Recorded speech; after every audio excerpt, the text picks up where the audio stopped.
D-Fly Silver Strong for clearing stuffy noses. Hello everyone, friends. My name is Ihor Havrishchak, YouTube channel 24. Glad to welcome our frequent guest, opposition journalist Ihor Yakovenko. Ihor Alexandrovich. Hello. Hello. Ihor Alexandrovich. Well then, another meeting, more talks. Again, everyone's saying peace is near in Russia's war on Ukraine. But credit where it's due. This time, a new format. Never happened before. The US, Russia, and Ukraine at one table in the United Arab Emirates, Abu Dhabi. 2 days of talks. Some crazy fantasies were written that on the second night, they were all friends, chatting, eating pizza, drinking tea. I think they need some news to get clicks, but not the point. This new format, we saw something like this last spring. Kissinger's diplomacy, Russians in one room, Ukraine in another. The US passing notes and trying to solve things. And yes, this time, everyone's at the table. And Russia didn't send Medinsky, not that whole minion crew talking about Pechenegs, but the military. What does that tell us? How promising is the new format, or is it the same old song, new tune? You know, it's great that generals from all three sides gathered. Russia had an admiral, head of the main intelligence directorate. Of course, Ukraine had Lieutenant General Budanov, now head of the president's office, and the U.S. Yuri Payadifno at the law. There was even a 4-star Air Force general. All well and good, respected people who understand what war is. And that's really great. But you see, all of that could have been critical if it were about Afghanistan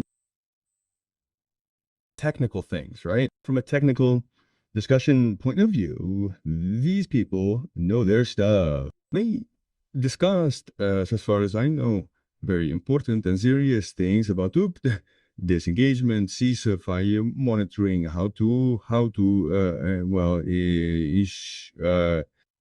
in short, everything needed after a ceasefire. But the key question is, how do we stop the fire? And that's not a technical issue. Technically speaking, for any military discussion, these people are ideal. But the question isn't technical, it's political. And the political issue is unresolved. When they say there's only like 1 meter left at the deal's done, the whole issue is that key question. It's not resolved in the and about this question, and it's a territorial issue, and make no mistake, war is about territory. It's whose land, with the God. And that issue is not resolved. It's not resolved at all because Putin insists that Ukraine leave the territory that Russia, for the past 4 years, or even since 2014, couldn't conquer. Russia can't take Slovyansk, can't take Kramatorsk. And those fortified territories in the Donbass that Russia can't conquer, he wants them given up. But Ukraine understands perfectly that if Ukraine leaves these fortified areas, then Russia has a free space to invade, to calmly invade other Ukrainian territories. So it won't happen. And it's clear that this is the point where there is no compromise. There can't be. Well, frankly, that was clear, and I think President Zelensky understands it perfectly. Everyone else understands it perfectly. It's just, well, just because Trump wants everyone to play this game. Everyone keeps playing. So this is all a continuation of the same talk, but on hold. And the fact that these are new formats, that these are new people, doesn't solve the main issue, the political issue. And the political issue is that Putin has no intention of stopping the war. He says this directly, but unfortunately, Trump himself stubbornly doesn't hear him and says, no, Putin, in my opinion, wants to end the war. Putin just shouts loudly that the war will be stopped after the main root causes of the war are eliminated. And the root cause of the war lies in the existence of an independent Ukrainian state. So what to do with that? No, of course, all that, a new format, new people sitting all together at the table. Well, it doesn't change the person in Kremlin who has no intention of stopping the war. Igor Alexandrovich, well, I understand that the Kremlin can do it cleverly, that we are continuing negotiations, we want to resolve this issue, but at the same time, terrible shelling of Ukraine continues on the same days. On the same days, yes, even today, Peskov killed Dmitriev, Ryabkov, Lavrov, they all say the same thing. They remember Anchorage. Let's base everything on Anchorage. Mute. And as far as I understand, referring, of course, to Reuters, Trump simply promised that he would persuade Zelensky to leave Donbass and everything would be fine. But it didn't work out. And today, again, Kirill Dmitriev says that Zelensky must leave the territories. Only again, it is not clear which territories. On a direct line, Putin wasn't talking about Donbass, but about territories. And the United States knows this perfectly well, or they naively think and believe, like you said, Trump, or it's all a cynical game and everyone understands everything perfectly. Basti. Again, I don't have the skills to read Trump's mind to guess us in. The probability that he actually believes what he says himself is quite high. But it doesn't matter if he believes it or not. It's what he says and does that matters. And it's quite obvious that Putin is not going to stop the war. Everything else is secondary, just dressing for that fact. So you're absolutely right that a clear confirmation and proof that he's not going to stop the war is his constant strikes on peaceful Ukrainian cities. Putin has a plan, an obvious plan, to use this winter, to use the January frosts. Maybe he hopes it'll be cold in February too. To use it to freeze crazy Ukrainians. He constantly refers to the experience of what is called the Great Patriotic War. Hitler tried to freeze Leningrad in a blockade. No. Putin is doing roughly the same to Ukraine now. So where's the intention to end the war when there are constant strikes on peaceful cities, on the energy system, on communal structures, and so on? Putin has a plan. Since he can't achieve anything on the battlefield, he's going to kill, starve, and freeze as many humans as possible. That's the plan. What's he counting on? Maybe he doesn't understand what Ukraine is, what Ukrainians are. He hopes that if Ukrainians are uncomfortable and the living conditions are very difficult, maybe he hopes that Ukrainians will pressure their political leaders, influence Ukraine's leaders, get troops out, from those lands. Won't happen. If Putin thinks that's on, well, he shows once more. He's got no clue who he's messing with. It's just like this whole thing, trying to read Putin's mind. But look, no compromise, yes, no compromise is even possible because Putin wants all of Ukraine, wants all Ukrainians dead. Ukrainians, of course, don't want that. That's it. No middle ground between those views. Igor Alexandrovich, quick question about those hits on day one, that night before talks on Kiev. Awful.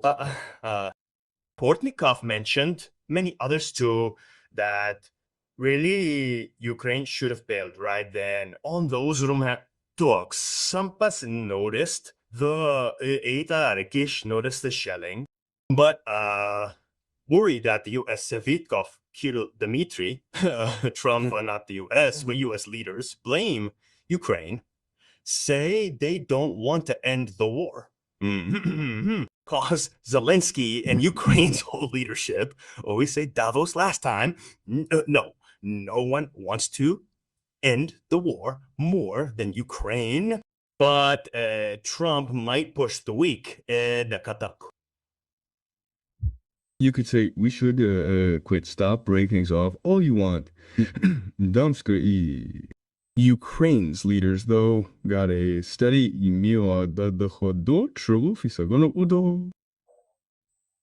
plan still working. They try not to anger Trump and try to build ties based on, well, just like feeding behaviorally into what he wants.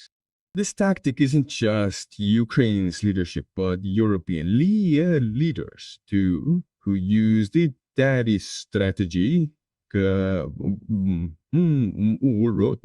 towards of Trump, like, oh well, if this misfortune happens in November 24 and 77 million Americans dig this monster, we got not accept it, but cope with the situation. They'll stage walkouts. So what? Trump could halt Intel, stop selling, vote to Zan of bananas. He's dumb, vindictive, irrational. So Ukraine, its military and Europe try to factor in this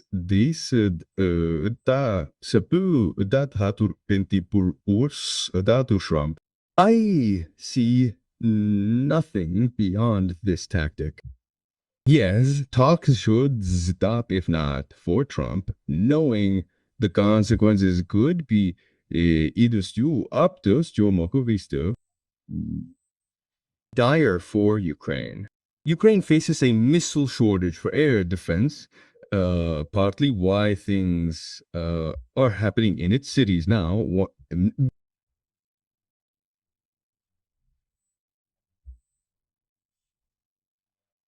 No one wants to worsen that by angering Trump. It's smart, I repeat, it's smart for Ukraine's leaders, Molikia. Igor, where's Europe? All of Trump's term, Europe tried, as we said, show its agency to be at the table. We recall White House meetings with the coalition of the willing. Many meetings, even this year, the 6th in Paris, the US delegation was there. And again, a formati without the Europe. It's Europe's fault. European leaders always disagree on solutions. So it's a weekend spot for Ukraine, I guess. You know, I don't see a European error here because, well, Europe wasn't invited. Should they force their way into this process and elbow their way to the table, demanding a seat? No, it's Trump's policies result. Just now, the second strategy was released. Two strategies in January, the U.S. National Security Strategy and the U.S. Defense Strategy. Both have the same idea. The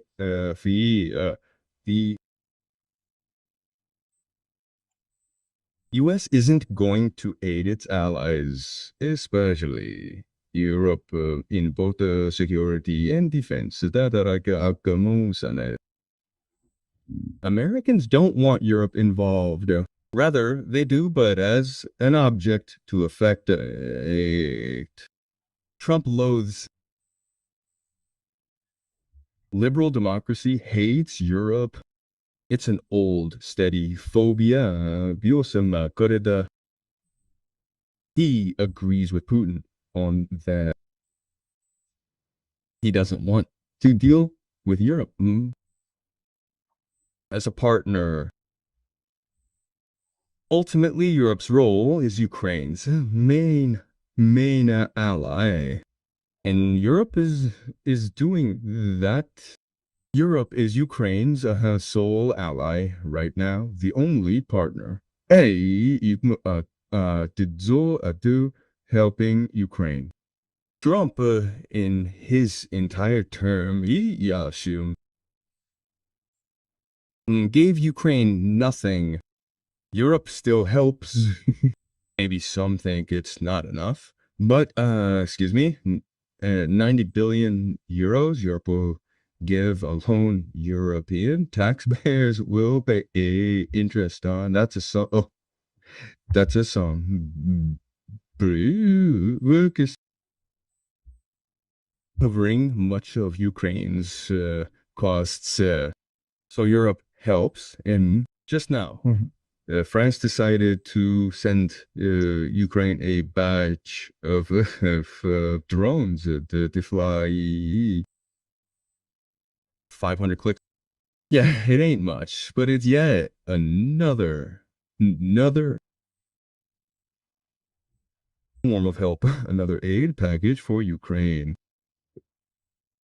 More could be expected, sure, but Europe's made of 24 nations, some like Hungary and Slovakia won't give any help. Some don't feel threatened by Russia as much, like Portugal, thinking Russia's far off.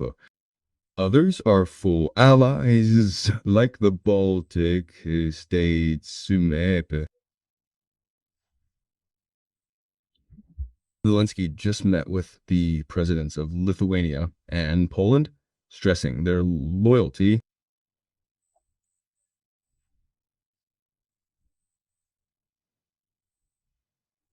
Still, Europe, on the whole, is pretty firm, mainstream, game. Europe stands firmly with Ukraine. As for talks, if we agree, and I stand by this, it's just Roger's game, no real peace. Dupes, if peace, box,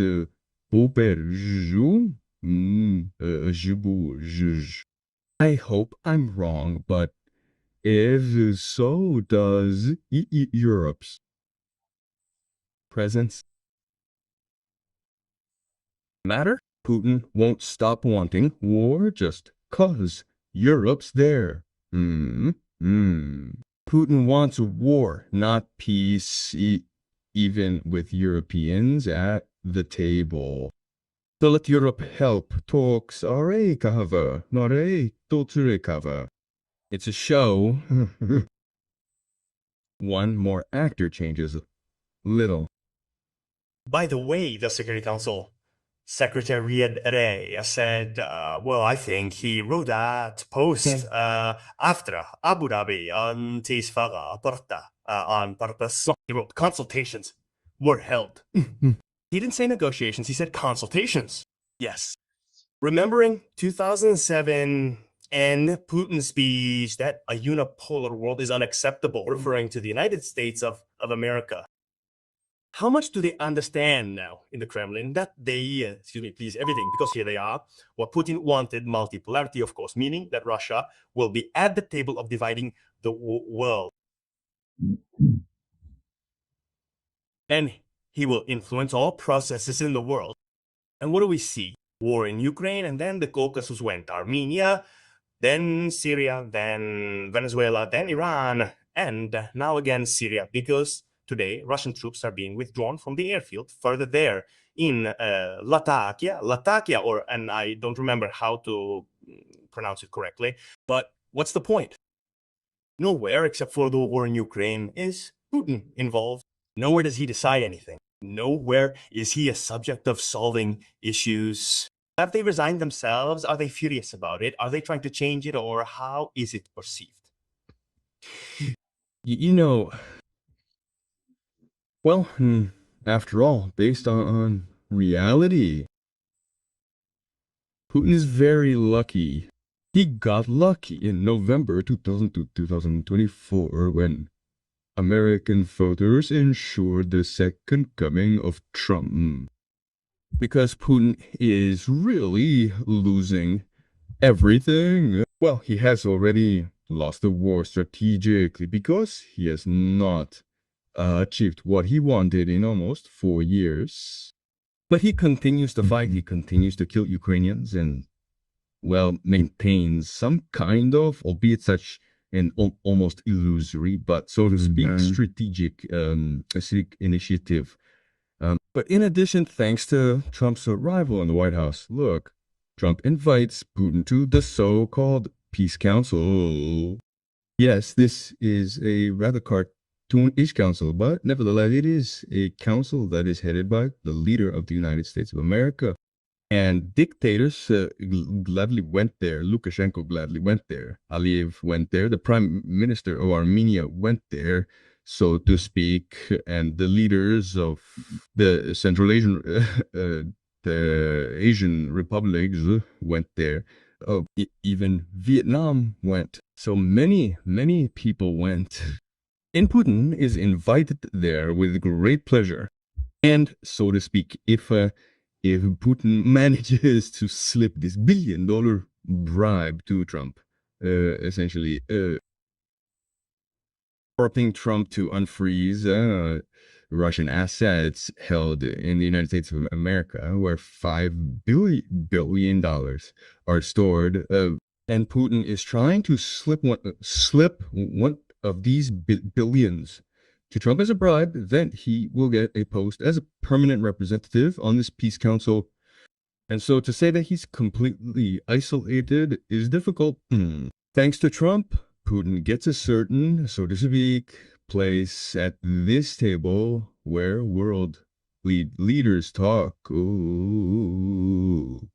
It's thanks to Trump. If it weren't for that, he would most likely be isolated. Although in general, well, can you consider it isolation? Isolating a person who leaders of China, India, and other, so to speak, countries of the global south gladly communicate with. So yes, of course, on February 24, 2022, Putin took a step that leads to the demise of the Russian Empire, but this process is not instantaneous, and before the final demise of the Russian Empire, there's still some time, which is hard to predict. Therefore, to say that everything is over for him is unfortunately not yet possible. And Alexandrovich, I would also like to ask about Europe, because last Thursday there was a meeting of European Union leaders, and they say that there used to be a lot of misunderstandings between Macron, the president of France, and the German Chancellor Friedrich Merz. Well, just remember the allocation of funds for Ukraine. After all, the German Chancellor, Germany, decided a few months ago that it was necessary to use the frozen assets of the Russian Federation. And Macron, hiding behind Meloni, said to have said no, they can't be touched. But on Thursday, they say they all understood that the United States of America is not just an unreliable partner, but not a partner at all. And, well, of course, in light of Greenland as well. And if it is a positive signal that they finally understand that the US umbrella is not protection for them. And I also wanted to ask here, has the question of Greenland been resolved? Is it closed? Will it be the principle of Cyprus and the United Kingdom, or has Trump postponed this decision? You know, Trump doesn't have, as he likes to say, that Zelensky doesn't have cards. Someone else doesn't have cards. In his terms, he has no cards because there's nothing he can do with Greenland. He'll get a donut hole, not Greenland. And the guarantee for that is the position of the Greenlandic people themselves. Yes, it is a small people, but it is people that is used to surviving in extremely difficult conditions and in unity with this fierce, harsh northern nature. And a people who firmly said that we are not selling ourselves for millions of dollars. For billions of dollars, we are not selling. This is our land, which should not be called a piece of ice. This is the land on which we lived and will live. So Europe supports it because, in fact, it is an attempt to create such a precedent for the territorial integrity of Europe. And therefore, Trump has no chance of getting anything in Greenland other than what was enshrined in the 1951 treaty. In fact, Trump, let's just say, he got a slap in the face during Davos, where he was rebuffed, and he, so to speak, crawled back to, so to speak, pre-prepared positions, saying that he had allegedly agreed on something with Mark Rutte, but what deal could be struck with NATO's chief about Greenland? Seriously? What's Rutte got to do with Greenland? Does he own it? Is he in charge? No, he's just a NATO clerk. So all Trump could get was what the 50 Focal Treaty says one who the more said. It said a lot, which they kept on saying when he kept harping on Greenland. And we said, what do you want, Mr. President? The 51 Treaty gives you all 100 bases. Fine, have 100 bases. Want to boost troop numbers there in Greenland? Go ahead, the treaty lets you. Want a security umbrella? Put it up. Oh, no one minds. Trump had all he needed to serve U.S. interests in Greenland. But Trump needed a symbolic win. Trump had to snag some land and go down in history as the guy who grew the U.S. and make America great again in a caveman prehistoric way, like in the 10th century, when besides meant power in So that's Trump's mindset. Didn't work, won't work. Now he just has to spin defeat as victory. Someone should tell Putin. Solve the war, then tell your lots of defense you scored a massive win. How you sell it is up to you. It worked for Trump. So Trump has zero chance of grabbing Greenland. By the way, with us just messenger or some that he doesn't decide anything, even in NATO. Of course, yeah. He's a functionary. He's not a political figure. Another thing is that Ru is a good politician, and he actually set the tone for this kind of strategy toward Trump. And thank you very much for being in the right place at the right time and using his status as such a NATO official. He talks to Trump, appeases him. So, well, as a kind of medic who's periodically called to a raving lunatic, and he performs such an act of therapy, well, good. But otherwise, yes, you are absolutely right. He's an official who has no authority other than to announce the consensus decision of all members, leaders of NATO countries. Igor Alexandrovich, thank you very much for this conversation. We will wait with you for the next round of negotiations. We'll listen to what they come up with there. Surely Stevie Witkoff and Trump will come out and say that we are again one step closer to peace. But there's one question, or two questions, as Trump said, which we've been discussing for a year and can't solve. Thank you very much. Thank you very much, Igor, for the invitation. Take care and see you on air. Goodbye. Thanks, likewise. Friends, Igor Yakovenko was with us. Be sure to subscribe to Igor Alexandrovich's YouTube channel, which is in the description of this video. Subscribe to YouTube 24, actively comment, like if you liked it and found some answer for yourself in our conversation. And of course, share, because there should be more objectivity, or at least as we tried to be objective in all these matters. Wait, my name is Igor Gavrat. See you in the next broadcast.